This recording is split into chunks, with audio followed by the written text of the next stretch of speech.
In the vast deserts of the ancient Near East, a man named Abraham heard a call that would change the course of history. This is the story of one man's faith, a divine promise, and the origins of the Jewish people. The story begins in Genesis 12. God calls upon Abram, who would later be known as Abraham, telling him to leave his homeland. God's promise was clear: I will make you into a great nation, and I will bless you. I will make your name great, and you will be a blessing. Abraham obeys and begins his journey from the city of Ur to the land of Canaan. Little did he know that this journey was not just about a physical destination. It was about the beginning of a covenant, an unbreakable promise between God and Abraham's descendants.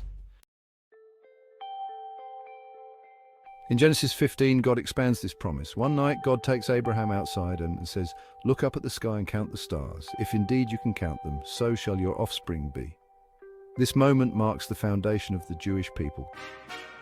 The covenant is then sealed in a dramatic and sacred ceremony. Abraham offers sacrifices, and God makes a profound declaration. "To your descendants I give this land, from the river of Egypt to the great river, the Euphrates." In Genesis 17, God gives Abraham and his descendants a sign of this covenant: circumcision.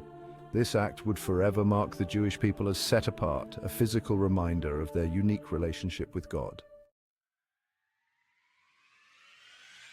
Abraham's story is not just a tale of ancient history, it's the foundation of Jewish identity, the beginning of a people chosen by God to be a light to the nations. To this day, Jews all over the world remember the covenant through their traditions, faith, and connection to the land promised to Abraham. The story of Abraham is also central to other faiths. Christianity and Islam both trace their roots back to Abraham.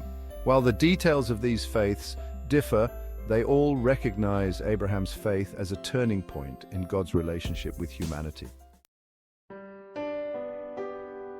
Today, the covenant remains a cornerstone of Jewish faith. From religious practices like circumcision to the modern state of Israel, the promises made to Abraham still echo through time, serving as a reminder of faith, endurance, and God's unwavering commitment to his people. Abraham's story is one of faith, faith that transcends generations. His legacy lives on not just in the stars he gazed upon, but in the hearts of millions who still believe in the God who called him. As we look back at the origins of the Jewish people, we are reminded that God's promises are eternal. Abraham's covenant with God is not just a story of the past, it is a living testament to faith, hope, and the power of divine promises.